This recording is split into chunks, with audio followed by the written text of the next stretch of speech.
Hey everyone, welcome back to Record Rift. If you love diving deep into history, culture, and the incredible stories that shaped our world, you're in the right place. Today, we're diving into the fascinating story of how Rome took Greece's culture and made it their own. Trust me, this is going to be an epic ride. Now, before we go jumping into the story of cultural theft, let's set the stage. Ancient Greece was home to some of the greatest thinkers, artists, and philosophers the world has ever known. We're talking about the likes of Socrates, Plato, Aristotle, and all those incredible gods and myths that still capture our imagination today. But then came Rome. By the 2nd century BC, Rome had already begun expanding its empire, conquering much of the Mediterranean, including Greece. And that's when the real cultural exchange started happening. Instead of just ruling over Greece with an iron fist, the Romans were intrigued by Greek culture, its art, philosophy, literature, and religion. They didn't just conquer Greece physically, they started to adopt and adapt its culture in a way that would change the course of Western civilization forever. Let's talk about art first. The Romans were major fans of Greek statues. In fact, they loved Greek sculptures so much that they didn't just copy them, they made replicas, some of which still exist today. But they didn't stop at copying. Roman artists would take the Greek forms and blend them with their own, creating a hybrid of both cultures. Philosophy was another huge part of this cultural exchange. The Romans were fascinated by Greek philosophy, especially Stoicism and Epicureanism. Figures like Seneca and Marcus Aurelius adopted Greek ideas and even wrote about them in Latin. These Roman thinkers took Greek teachings and shaped them to fit Roman life and society.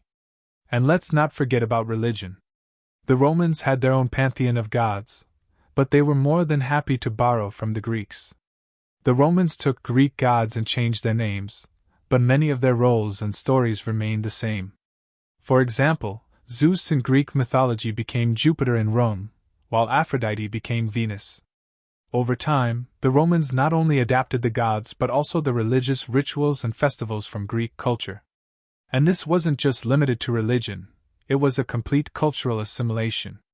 Romans practically worshipped Greek art and ideas as their own. Okay, now here's the kicker. Romans didn't just take Greek culture and keep it in a box. They used it as a foundation for their own Roman identity. The Greek influence can be seen everywhere, from Roman architecture, like the Pantheon, which was heavily inspired by Greek temples, to Roman literature, which was often based on Greek myths. The term Hellenization refers to the spread of Greek culture, and by the time of the Roman Empire, Hellenization was everywhere. The Romans didn't just preserve Greek culture, they adapted it and made it a cornerstone of their own.